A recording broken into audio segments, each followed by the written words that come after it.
Hi friends, today we are going to discuss about brain, the neuroanatomy of the brain, the functioning of the brain, and also why the mental illness occurs. We are going to answer in this video. I am Dr. Suresh Badadmat, Professor of Psychiatry, Head of Telemedicine Center and Forensic Psychiatry Services at Neurons, Bangalore. Why should we know about brain? What is the need? See, brain is a vital organ of our body. It is so vital. If there is a brain death occurs, the person is considered as dead. Even though his heart is beating, even his kidney is functioning, even if there is other area of the body is functioning and the brain death is there, then it is considered as dead. That means once the person becomes brain dead, is as per the law, he is no more a person. That means brain is so vital. The reason being is the brain is the center for thinking, that is cognition, emotions, and also the memory, whatever we keep as a life souvenir in our brain, that is whatever the memories we are going to keep it, that also is stored in the brain. So because of this vital organ, we have to discuss about the brain. Once we know about the brain and its function, then only we'll be able to understand the psychiatric illness or mental illness. Without knowing brain, the mental illness becomes more enigma. So let's understand about brain in this video. How does brain looks in the scan? Scan is basically MRI scan, that is magnetic resonance imaging scan, or very oftenly called as CT scan. So computerized tomography is the word CT scan. How does it look? This is the lateral view of MRI scan. See, lateral view means it is the side view. The nose you can see the mouth and also the brain. So this is how the scan is seen in MRI. And the topmost part of the brain is called as cerebrum. And the end part here is a small lobule is there, that is called as cerebellum. And then there is something called as brainstem, and finally at the down, it is in the down part is considered as spinal cord. So these are the important brain structures: cerebrum, cerebellum, spinal cord, and brainstem. You can see that how the MRI scan looks. The next question is, how does brain looks in real life? So this is how the brain looks. Again, you can see the top. That is again, it's a lateral view. That is the view from the side. The brain is being holding like this, not from straight. It is from the lateral view, that is the side view. In the side view, you can see the frontal, top, and the back portion.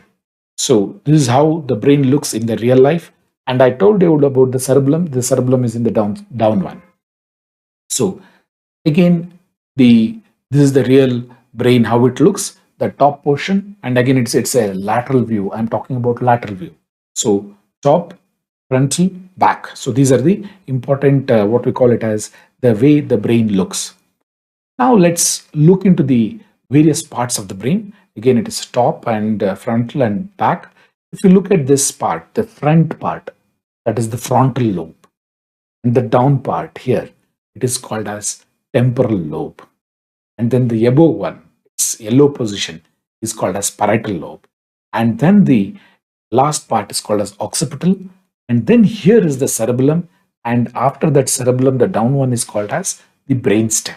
So now you can see the various part of the brain. Again, it is from the lateral view, how the brain is: the frontal lobe, temporal lobe, parietal lobe, occipital lobe, and then the cerebellum, and then the brainstem. This is how the brain areas have been designated. Please do understand, the frontal lobe is very essential. The difference between man and monkey is the frontal lobe. The frontal lobe is very well developed in man. So here, the frontal lobe is the place, whatever there is a difference between man and monkey is designated in the frontal lobe. For example, man has a thinking power. So that's in the frontal lobe. Man has a personality. That's in the frontal lobe. Man can speak, understand language. That is again in the frontal lobe.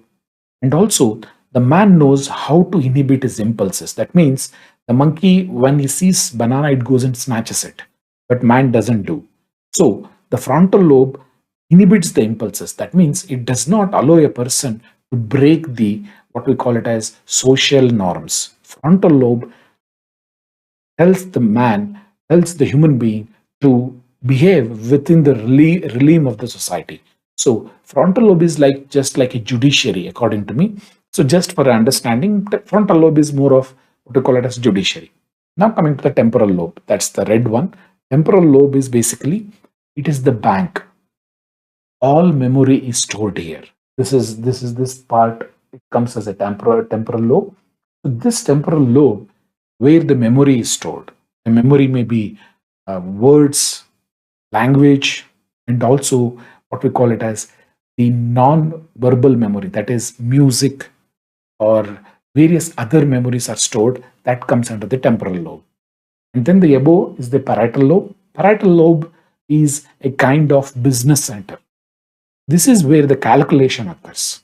The calculation is arithmetics 1. Also, in the real life, if I have to ride a vehicle or overtake a bus, at what speed I have to go, it also is determined here.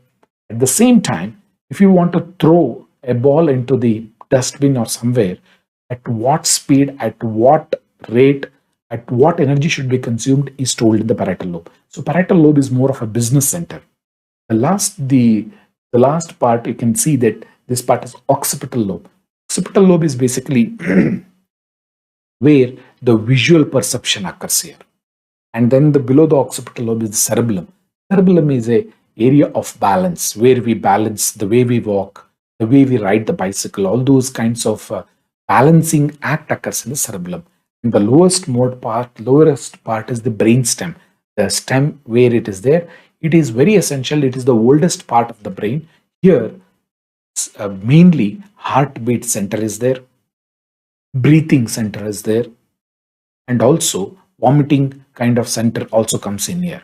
See, the brainstem is the oldest of the human or what you call it as animal part of the brain, and there for heartbeat, that is the place which what we call it as that is the center which controls. Brainstem is the one which controls heartbeat and also breathing. See, nobody tells you to breathe. You automatically continue to breathe till you die. So that breathing center, taking inspiration and expiration without your knowledge, it occurs. That is there in the brainstem. If any damage occurs in the brainstem, that means the breathing stops. At the same time, any injury severely to the what we call it as the brainstem, even the heart does not listen to the brain. So then the heart becomes independent. That means heart will not function as per the brain's protocol. So this is the way the brain looks. Just to recapitulate, friends. So this is the frontal lobe, this is the temporal lobe, this is the parietal lobe, that is the occipital lobe, and that is the cerebellum, and the bottom post is the brainstem. Moving further again, if you look at this diagram, you can see the cerebrum, and then the cerebellum, and also here you can see the brainstem. So this is the brainstem, and this part is the spinal cord. So if the brainstem is basically here, the brainstem is here, we are going to discuss about brainstem shortly. And then the below part is called as spinal cord. So the nerves from the brain go through this called as spinal cord to the whole body. So when it goes there is a stem called as brain stem. So this is the brain stem, very important structure, and it's the oldest part of the brain. And moving further, you can see frontal lobe, temporal lobe, parietal lobe, and then the occipital lobe, and then this is the blue color is the cerebellum. So with this, now we will see the top view. If we look at the brain from the above, that is from the from the top, you can see the frontal, then you can see the right hemisphere, left hemisphere, and back. So every person has two hemisphere of brain. We don't call it as two brains. We call it as the right hemisphere and the left hemisphere. So the right hemisphere controls the left part of the body. And the same thing, left hemisphere controls the right parts of the body. Why it is happening so? That's the way that nature or the God has created the human being. So whenever there is an injury, especially weakness or a paralysis on the right side, if you look at the brain, there will be a problem on the left side of the brain. Usually that is the way it goes. So this is how the top view of the brain is seen. Now you look at the brain stem. See, this is the brain stem which I spoke about. So this is this part, mid part of the brain. From here we have taken it, we have enlarged this. So if you enlarge this, you can see midbrain, pons, medulla oblongata. From below is the spinal cord. This portion, brainstem, is a very important structures, important functions, basically with regard to survival of the human being, is there in this brainstem. So this is the thalamus.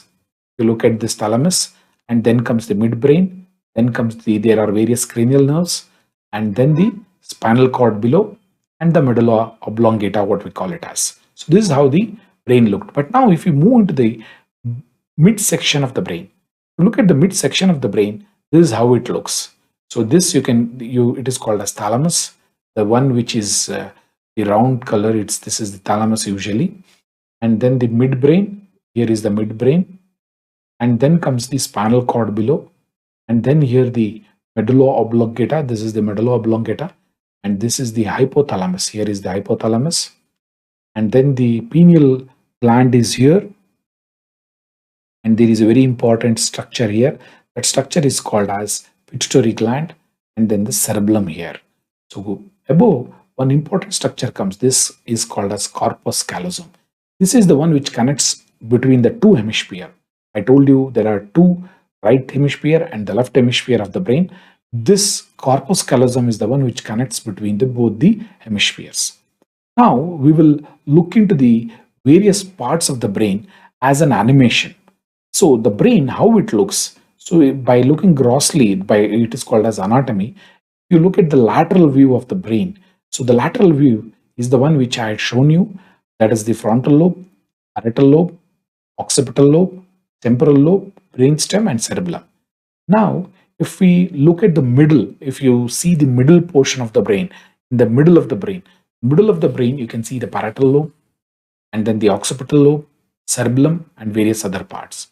Now, if we move on to the top portion, the top position of the brain, if you look from the top, you can see the right hemisphere and the left hemisphere of the brain. So that is the top view of the brain. The top view of the brain, you don't say that there are two brains. We call it as right hemisphere, left hemisphere. Again, from top, you can see the frontal lobe, parietal lobe, and occipital lobe. Temporal lobe is not seen. The temporal lobe is seen in the lateral view only, and that is where the memory is stored. Now coming to the bottom portion, that is the bottom part of the brain. That is very essential. That is the brainstem. So that brainstem has what we call it as midbrain, pons, and medulla oblongata. These are the very important structures of the brain. And here another important gland is shown here by the arrow, that is called as pituitary gland, and it is the master gland which which controls the rest of the glands in the body. The pituitary gland, if you look into here, this is the pituitary gland where thalamus and hypothalamus is there, and then the pituitary gland which is there being enlarged in the picture here. So that is the way how the pituitary gland is seen. Now the brain, you can see the various parts: frontal lobe, temporal lobe, parietal lobe, and the occipital lobe, and various other structure. Now we are going to take a piece of the brain, like you consider the brain as a cake, birthday cake, and you have taken a slice. The slice, you can see the slice is here. That slice you can see there. That slice, from the slice we have enlarged here. See, you can see the slice has white matter below, and the above is the gray matter. But in cake, when you order a cake, invariably the cream will be on the top, the brown color cake will be in the bottom. But in the brain, it is reverse. The gray matter will be on the top, that is the cake part will be on the top, and the cream part will be the below. I will discuss why there is what is called as gray matter and white matter. We will discuss that. And this is, the whole brain is like a cake, and if you look at the cut, if you cut the brain into small, like a cake piece, this is how it looks. What is the importance of having this slice and seeing? So if you look at the normal brain, a normal brain on the other side is, look at the way the brain is very healthy. But in the dementia case, in this side, the dementia case, the gray matter becomes thinning. It is almost like a very weak brain. It's like the brain has been shrunken. So that is the memory. You can see that memory, the square. The white part is very heavily and very well documented in the normal brain. But here in this, you can look at that. The uh, memory part is the white matter, and the gray matter is very thinned out, especially in Alzheimer's dementia. Let's know the way the brain has been considered. The brain approximately forms the 2% of your body weight. If you are 50 kg, it will be approximately 1 kg to 1.2 kg. So it's an approximation I'm talking about. Invariably, the weight of the brain is 1200 grams to 1500 grams. That is 1 to 1.5 kg. Roughly, we can talk about. And cerebrum, I talked about cerebrum. It is the largest part of the brain, and it is 85% it is there. And the whole part of the body, the brain is forms only the 2%, the whole body. You can ask, sir, there is a person who is 120 kg. That means his brain is 2.5 kg? No. It's between 1.2 to 1500 grams. I'm talking about normal people, not morbid obese people. 2% in general population who are healthy, not in the obesity. So 2% of our body weight roughly is our weight of our brain. At the same time, please do remember, though it is only 2%, it requires 20% of oxygen, 20% of calories, that is glucose, and also 20% of the blood supply. Brain is like a VIP area in your city. Though the city is 100% and VIP area may be 1%, the VIP area electricity doesn't go, water supply doesn't go, security is well maintained there. So that is the way brain is a VIP in your body. It requires 20% oxygen, 20% of glucose, that is calories. At the same time, 20% of the blood supply. If the blood supply to the brain stops for more than 10 seconds, the person becomes unconscious. That means it is very vital. The heart has to pump. If the heart doesn't pump, the person becomes unconscious and falls down. That is the reason whenever the blood is not pumped by the heart and the person is losing consciousness, the first and the foremost thing is to check whether the heart is functioning or not. So, the brain is a very active part of your body, and it requires high oxygen, high calories, and high percentage of what we call it as blood supply, though it is only 2%. As I mentioned, if the blood supply to the brain is cut off for more than 8 to 10 seconds, the person loses consciousness. And many people get that feeling of love. That is because of oxytocin, a hormone secreted in the brain, right to the brain. You can see the heart at the center of the chest. From there are various blood vessels are moving. And the two lateral ones are there. They go to the various limbs, basically upper hand and lower limbs. And now there are two important, what we call it as carotid arteries, which are going towards the brain. One on the right side and the other one on the left side. Again, they further divide it into external and internal carotid arteries. So these carotid arteries are the main blood supply on the right side and left side, and they go to the right side and left side of the hemisphere. And they enter into the brain, and then these blood supply occurs. These arteries are the main supply of what we call it as blood to the various part of the brain. And then if you look at this a whole circle, you can see that circle is called as circle of Willis. Basically, circle of Willis there are four feeding channels, four arteries which supply to the brain. So any stoppage of blood will not stop the blood supply. One stoppage doesn't stop. So now further you look into the artery. This artery is basically blood vessel. The blood vessel is carrying the red blood corpuscles. Along with that, the oxygen and glucose are given to the neurons. Those yellow colored portions are called as neurons. So the blood is moving in that red blood corpuscles, supplies oxygen and glucose to the neurons so that they can function smoothly. And this is, again, I'm recapitulating. So you can see the circle of Willis, and there are four arteries. I had mentioned you, there are four arteries which come here. These are the two internal carotid arteries, that is basically carotid arteries. These are the basilar arteries. Again, here is a basilar artery is here, and these are the cerebral arteries. So this forms the circle of Willis. Even one portion gets cut off, the blood supply continues from the other three vessels. So it's the way the nature has given a good compensatory mechanism. Now we will move into the brain and spinal cord. So if you look at the brain and spinal cord, this is how it looks into this is the whole brain, and then this is the cerebellum, and then the spinal cord moves down along the spine. This is the spine that moves along that. So brain and spinal cord. How does the brain and spinal cord forms the central nervous system? So this is the brain, and this is the whole spinal cord.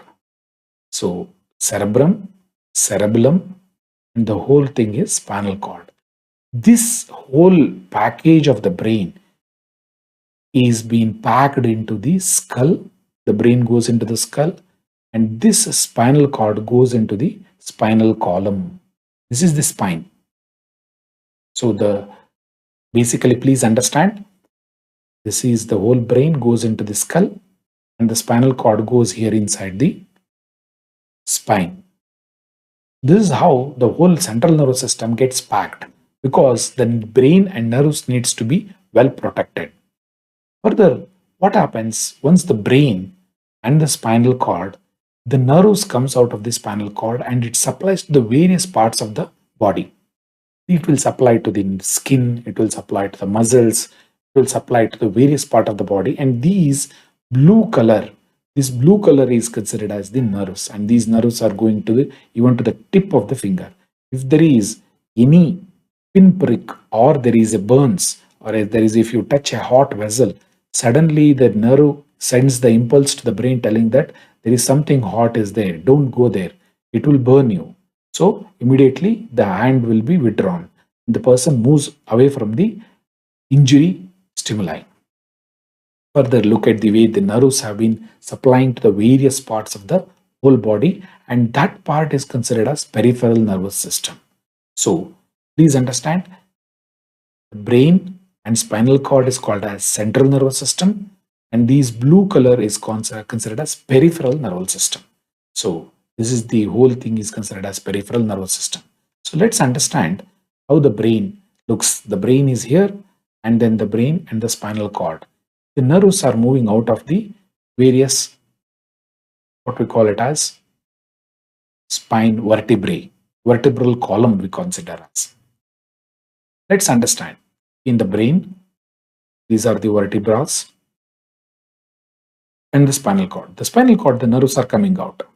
The nerves not only supplies the muscles and skin, they also supplies eye, salivary gland, heart, lungs, stomach, pancreas, intestine. Every part of the body is is controlled by the brain. So now you understand the important function of the brain is it controls the whole part of the body. Let's discuss about the brain coverings now. So you can see this is the skull and the brain inside, and we have taken a portion of the skull and the brain and it is enlarged here. So this is enlarged. This is the brain, this is the pia mater, this is arachnoid matter, and there is a dura mater, and then the cranium. Cranium is nothing but a skull. This is the skull, these are hair, and skin is here. So this is how the whole brain covering occurs.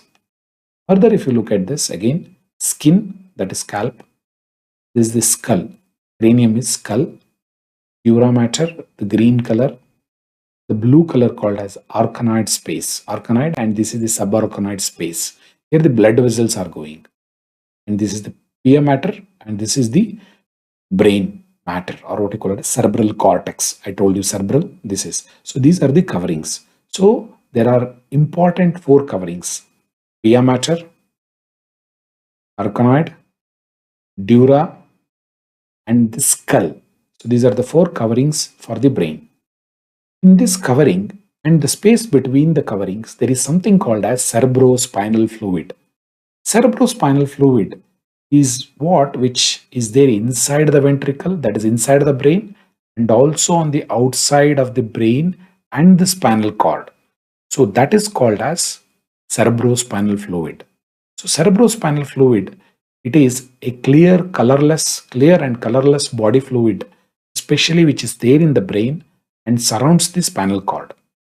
At any given point of time, inside the brain, there will be 125 to 150 ml of this cerebrospinal fluid. Every day, 500 to 600 milliliter of cerebrospinal fluid is produced. This cerebrospinal fluid is produced by choroid plexus. This is how the brain is there. This blue color is the cerebrospinal fluid which is been covered the brain, and this is the whole even to the spinal cord. The spinal cord ends here, but the fluid and the covering continues. So the whole brain and the spinal cord is well covered by the pia matter, arachnoid matter, dura matter. Inside these space, the cerebrospinal fluid is there. And specifically, this fluid is more in subarachnoid space, where the cerebrospinal fluid is found. What is the function of this cerebrospinal fluid? Basically, it gives cushioning and mechanical protection for the brain and the spinal cord. The brain and spinal cord are very, very sensitive and they are very soft. Hence, it has to be covered by a skull or the bone and then various structures like pia matter, arachnoid matter, and dura matter. So, they needs to be covered and protected.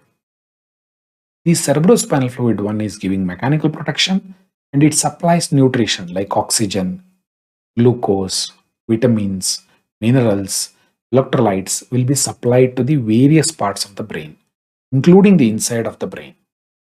It also removes waste products, those like carbon dioxide and various things which have been utilized, those will be removed by the cerebrospinal fluid and again it will be discharged into the blood vessels. So if you look at this, the whole cerebrospinal fluid is secreted by choroid plexus and then it will be absorbed by arachnoid granulation of the veins or blood vessels. Now you can see here is the choroid plexus. This choroid plexus are secreting the CSF, that is cerebrospinal fluid, and that comes down. This is called as lateral ventricles, third ventricle, this is the fourth ventricle, these are the space, ventricle means space. From here, the CSF circulates across the whole skull and then the spinal cord below. And these are the arachnoid granulation where the CSF will be again further absorbed into the vein. Now, let's watch a small movie on how the cerebrospinal fluid is secreted. This is the video which talks about how cerebrospinal fluids are generated and circulates and protects. So look at the choroid plexus which is secreting the CSF 125 to 150 ml. The secreted, that blue color which is moving from lateral ventricle to third ventricle, and then the fluid which is secreted by a choroid plexus moves further down to the fourth ventricle. From the fourth ventricle it covers the cerebellum, the whole cerebrum, and then it gives a cushioning, protection and nutrition and removes metabolites, that basically removes the waste. There is the arachnoid granulation which secretes back the CSF into the various blood vessels. So this is how the whole CSF covers the whole brain and the spinal cord and gives a protection and also nutrition. Now we will discuss about neurons. Neurons are the unit of brain. See, look at the brain. The brain has been made up of these individual cells. They are called as neuron. So the neuron, you can see the various parts of the single neuron. The neuron you can see there, the neuron has a body. This is the whole thing is called as body. I'm circling their body. And then there is a nucleus. And the branches are called as dendrites. From there you can see an axon and then it looks like a axon terminals here. It's just like a tree or a plant. If you can understand the neuron as a kind of a plant. If you look at this, the whole body of the plant is leaves and everywhere. There is a huge stem and then these are the roots. So the stem is called as axon and then the down is called as axon terminals. So this is the unit of a brain is neuron. Look at the number of neurons. The neurons are 80 to 90 billion neurons. In terms of crore, you, me, and every person on this earth has 8,000 to 9,000 crore neurons. Not 1 crore, 2 crore. 8,000 to 9,000 crore neurons. That means we are all rich by neurons. So these many 9,000 crore neurons have been packed into a small brain, which is hardly 1.5 kg. But the numbers are 9,000 crore neurons. And each neuron will have a connection for 1,000 synapses. I'll come to that later. See, I told you in one of the brain, the upper portion is called as a gray matter. The gray matter are these places where the body of the whole cell stays. This is the dendrites, nucleus, and this is the whole soma. From here, there is something called as axon. From axon, it becomes terminals. So this part is considered as white matter, and above the axon is considered as a gray matter. So gray matter is above, white matter is below. So the spinal cord, usually maximum it is represented by white matter. Though there are some gray matter, but it is maximum is white matter. Similarly, the brain has maximum covering is basically the gray matter. From the gray matter, the neurons, the stem generates. So this is how the gray matter and white matter and how the neurons are represented. See, now another important function. I told you one neuron will communicate with another neuron by a connection called as synapses. So now you can see there is one neuron, there is another neuron. So this connection is called as synapses. The connection between one neuron to another neuron. So these are the neurons and these are the supporting cells for the neuron. So these are the nerve cells. The nerve cells, when they connect to two nerves, they are called as synapse. So the electrical impulses comes like this and it goes towards the axon, to the axon terminals. Chemical is released here. They are called as neurochemicals. Neurochemicals or neurohormone are released in the synapses. From there, it goes to the opposite neuron, another neuron, and then again the impulses are produced. Means electrical impulses produces chemicals, and again that chemical produces electrical impulses, and it goes. So each neuron has 1,000 connections. That is called as synapses. So we have 9,000 crore neurons into 1,000 is the number of synapses. So that is the number of synapses we have. So again, if you look at this is the nerve cell, and this is a small structure, that is the connection of the one neuron. The connection between the one neuron to another neuron is, this is the connection. It has been shown here. This is synapses. See, the electrical impulses goes like this and it comes at the end of that, and then it produces chemicals, and this chemical produces electrical impulses. So then you have understood to some extent neuron, and then the synapses, the connection between two neurons, and then the chemical is released here. Then how does psychiatric illness is produced? Mental illness is produced. To understand this, we will watch a small animation. Now we will discuss about how the functions of the neuron in the brain. You can see the brain and the neurons. There is an action potential which is traveling through the axons. So this is action potential, or what we call it as electrical impulses traveling along the axon from one neuron to another neuron. There is a connection between one neuron to another neuron. It is called as synapses. The electrical impulse came, chemical got released. And again the chemicals go back to the original neuron. So each neuron makes 1,000 connections. That means there are 1,000 synapses available. So electrical impulses generated comes to the presynaptic end, and then the chemicals are released. This chemical now produces action potential. Means electrical impulses are converted into neurochemical reaction. From neurochemical reaction, the electrical impulses is connected. It occurs at very fast rate. In milliseconds it occurs.